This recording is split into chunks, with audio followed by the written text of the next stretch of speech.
Thank you for that introduction. I appreciate you for being here today. I wasn't sure what to expect. um, so my plan for today is to not talk too long because I really wanted to include some time for discussion. This is a discussion hub, and I'd like to meet you. We've got very few people here, so we might as well get to know each other a little bit. So let me begin with my talk, and then we'll have lots of time after that. Um, so the purpose of this discussion hub is to promote discussion and build connections among scholars involved in language learning spaces. And what I'm planning to talk about is, first of all, I come from the United States originally, and I worked as the director of a language resource center there.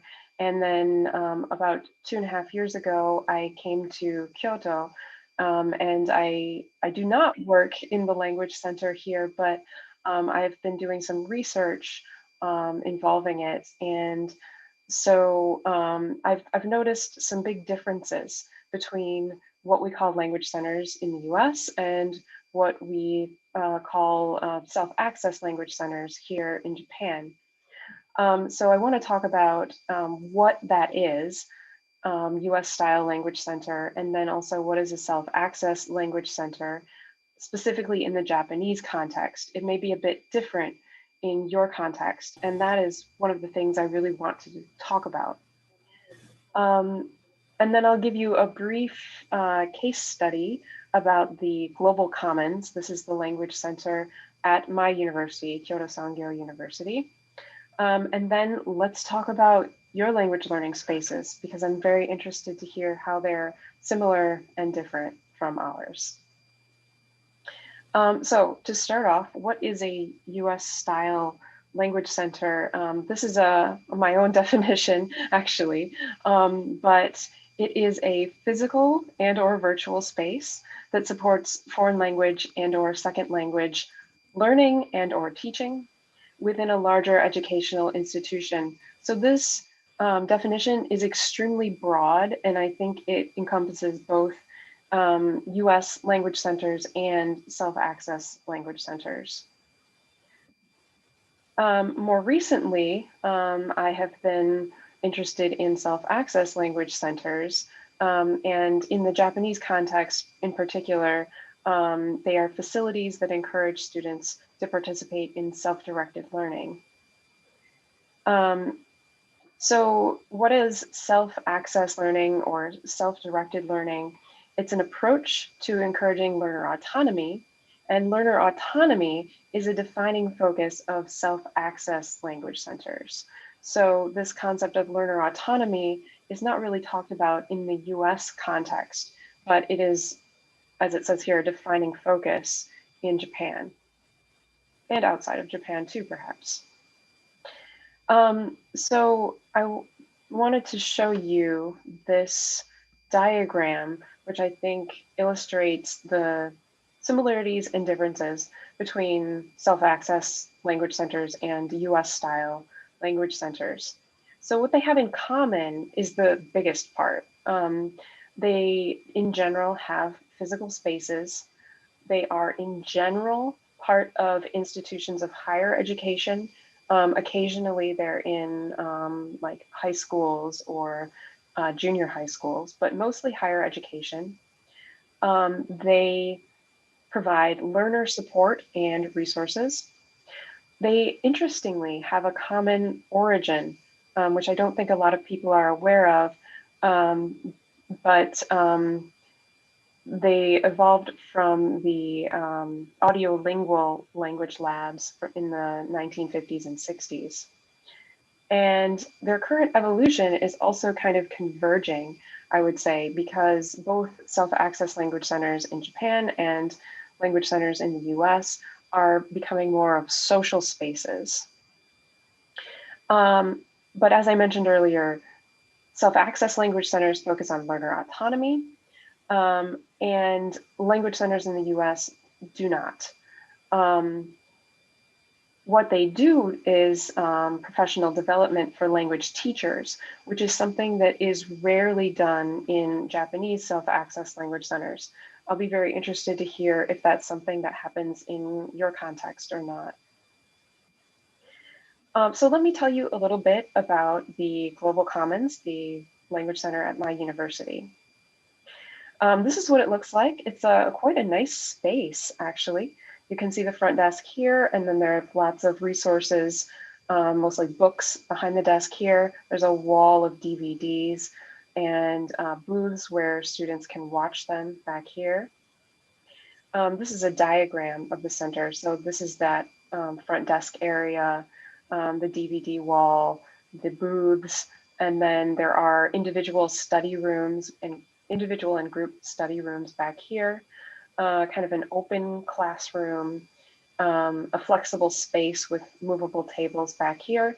And back here is where the student conversation groups happen. There's those DVD booths. These are very popular. Students love them. And this is just to demonstrate how this place pretty much has something going on every day of the week. This was back in November of 2019. So of course now these events are not happening in a face-to-face format, but they previously were. And you can see that while English tends to be the focus, they in fact have many different languages that they offer, including even Czech, depending on what student workers they have available. This is from their website. They have a web form where students, excuse me, students can request help with their English. Actually, I think they can only request for English help. And you can see they can choose writing, speaking, or others. In our case study, we had both the full-time staff and student staff who participated in interviews. And they were semi-structured, recorded interviews. It was all done in English, but we did give them the choice if they wanted to do their interviews in Japanese. And we asked the participants about their understanding of their job and the mission and purpose of the Global Commons. Then we transcribed and developed themes based on these. But today, basically, what I want to talk about is more factual information that they provided us with. There are 3 full-time staff. These are all pseudonyms. And the interesting thing about the staff is that they are very highly qualified.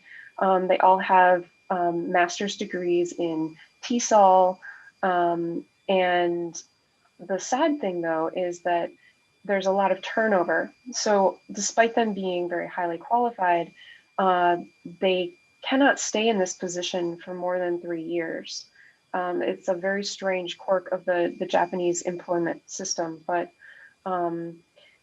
the longest that any of them had been there was just over a year. And so you'll see that if we compare them to the student staff, oh, I didn't put the length of time that they had worked there, but most of the student staff had worked there longer than the full-time staff. So we also interviewed 4 student staff members, 2 of whom were Japanese and then 2 from other countries. One of our full-time staff, I thought, had a very clear vision of what the Global Commons is meant to do. She said, the Global Commons is a facility to foster cross-cultural understanding and language learning, and it should raise students' interest toward the world that is going global. This is what the full-time staff do. Of course, administrative tasks. They are involved with managing the student staff. They plan and carry out workshops for the students. So those degrees in TESOL definitely come in handy for them. and they respond to learner questions and emails. You saw that form where the students could submit those, but they have no training in learner advising. So in that sense, it's a little bit different than SelfAccess Language Center, where advising tends to be one of the main duties. Both the student staff and the full-time staff commonly said things such as it is a pleasant cafe-like space. They really like the space, but unfortunately it's not cafe-like in that you cannot have food and drink in it. They believe that there's plenty of materials for self-study. They're often full with many students who are often studying alone, using their own materials. They don't tend to be using the materials available in the center. This part, faculty, staff, and community members are not allowed to use the space. This was one of the things that surprised me a lot coming from the US context, because as a director there, I had always encouraged faculty and staff to use the space as well as students. They found very low attendance at their chat activities and workshops. You saw there's an extensive schedule, yet very low usage of that. And very few students asked the staff for English help. I was told they would get 1 or 2 requests per semester. So as showed you this before, I think that the main differences between the US style language centers and SelfAccess is this idea of learner autonomy and professional development for language teachers. But another way of looking at the differences is a typology that Maynard just published in 2019. So I want to show you this, but I have also made some changes to it to show, to add US style language centers onto the typology. And what I'm hoping is that you can help me to begin to understand what European language centers and in your context are doing. So if I switch to this tab, can you see my Excel file now, spreadsheet?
I'm sorry, you can't, you can see the A column?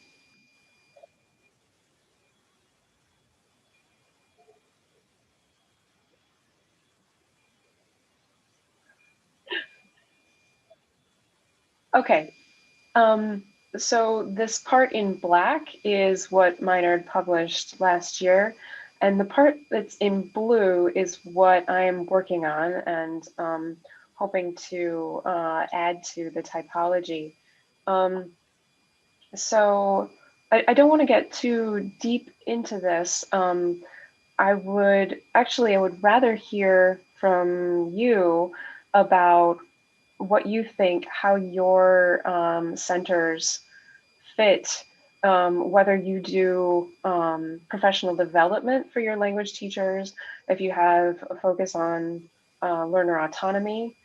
So can I turn it to the audience there? Is there anybody in the, there's one person in the Zoom, I think.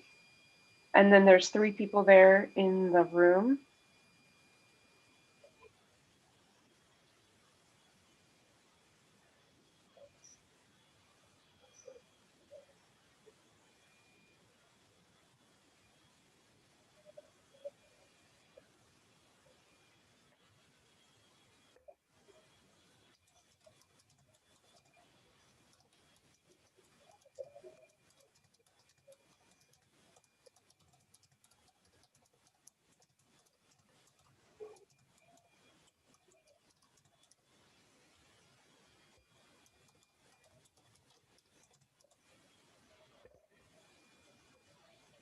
Yeah.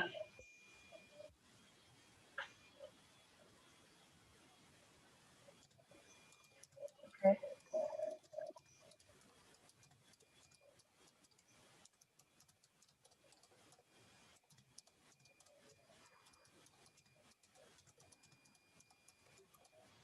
I'm sorry, I'm having a hard time hearing you.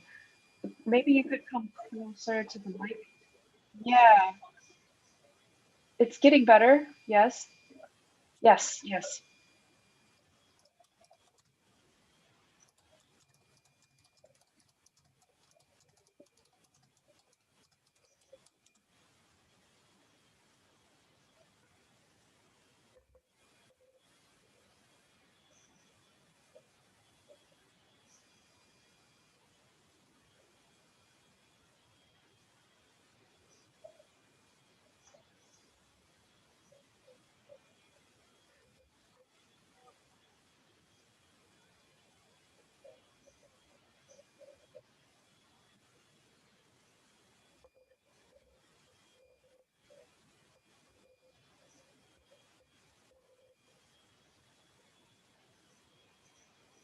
Hmm.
Yeah. Yeah, that sounds like more of a teaching center. Okay.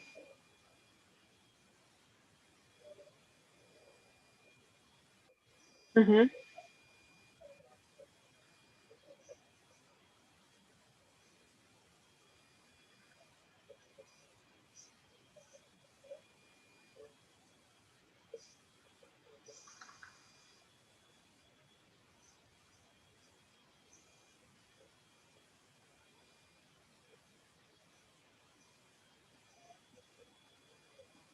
Oh.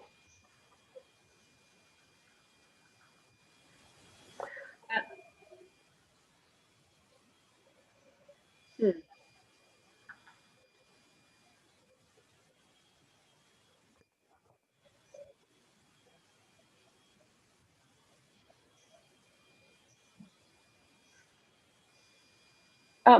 Could you come closer to the microphone? Oh, okay, okay. Oh, thank you for talking about the center at Brno.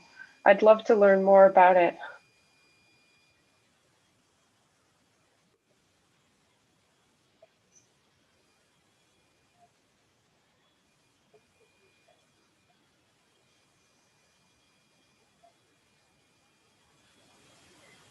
I see one person on Zoom, Jitka.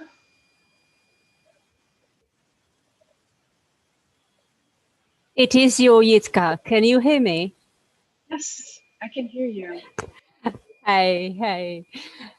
Okay, well, if I am to introduce our, well, I can't call it a language center. Sorry, I don't have a camera in our office.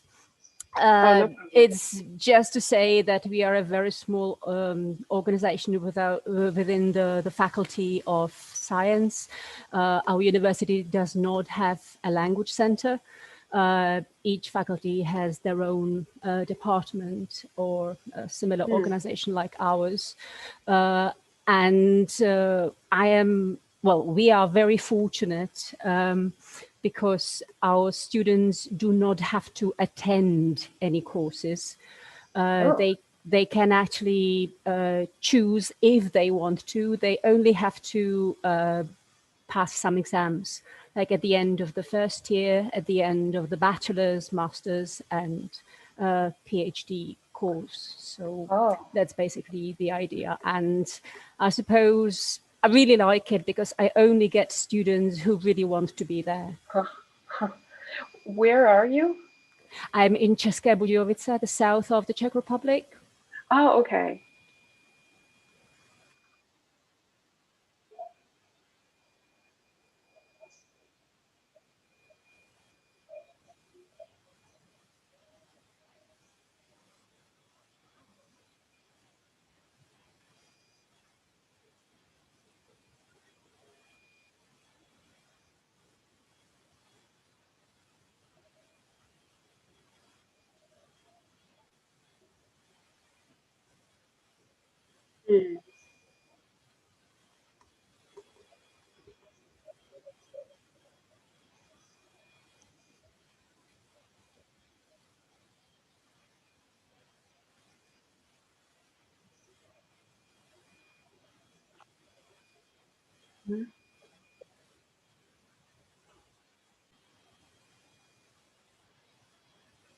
Yeah, it is quite spacious, and it is really well used, especially like during the break times and the lunch times, because it's very centrally located, and it's very visible. But what I learned from the staff was that the students don't tend to use the language resources there. They tend to bring their own laptops and work on their homework individually or with a friend. So they use it more like a study room, study space, like for their self-study. Okay, yeah, I think That's right. we really care about the learners, like we are building now and developing these comfort zones, like for self-studying and like. So that the university environment would be more students friendly, so that the students would stay in the buildings and in the area of the university studying on their own in the groups. And so this is like really supported. I don't know if it works the same at your unis, and I mean I think so, suppose so. Yes, I mean like this comfort armchairs and all these kind of sofas here and there. But I would say that these, like, really these hardcore resources like books and stuff, I don't think that they are used anymore with this generations that I have the feeling that they have no interest in something so obsolete as the books are. I don't know if you share that. And Japan has always been like way high tech in comparison with us, then I suppose that you must be number one in that. Like people don't use the paper anymore. I think that's a kind of a myth. about Japan is that it's high tech. It is really not high tech at all. Really? Fax machines are still used for many businesses. um, and, and I do think books are still quite popular. I was told that students do sometimes use the books there, but the most popular thing is the DVDs. Mm, The really? In the students, era of Netflix? yeah, yeah. Surprise, So surprise. I was wondering about this as well, but I think it's the it's a nice place to relax. If you're on campus and you have a free period, then you can go to the language center, put on a DVD, and maybe you fall asleep. Maybe you make out with your boyfriend. Um, they're just kind of a like a relaxing space. And I was told that students do use it for dates. And is it like part of your job requirements? Yeah, we are out of time, but last question is it a part of a job requirement for the teachers at the language center in Kyoto to, I don't know, take shifts and provide support to students like in the language center area?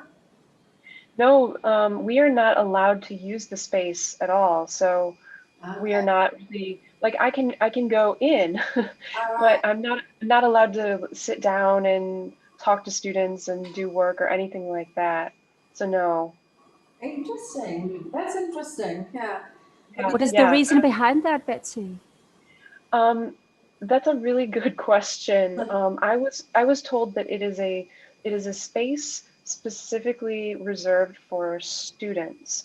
So if teachers started using it, then the students might not feel able to use that space anymore. Not as comfortable, maybe. Yeah, not as comfortable. Okay, Yeah. thanks. So Right. I don't agree with it as a policy, but that is what it is. Very interesting. You see, like we all work with the same problems at our unis, like how to keep the students in the era doing something for their self-development and self-study. And we're struggling with it, and sometimes we're more, and sometimes we are less successful. So thank you very much for sharing your ideas all the way from Kyoto to Brno. Like, enjoy your evening. If I understand it well, then Yeah. you're like close to 8 o'clock now in the Yes, that's evening. right. So Well, thank, enjoy thank your you. evening. I believe you deserve it after the long working day, and hopefully, like, see you somewhere at CercleS conference in person soon. It was a pleasure for us. Thank you. Thank you very much indeed. Thank you. Thank you very much. Bye. Thank you for your participation, and I hope to make it to Brno in person someday soon. That would be great.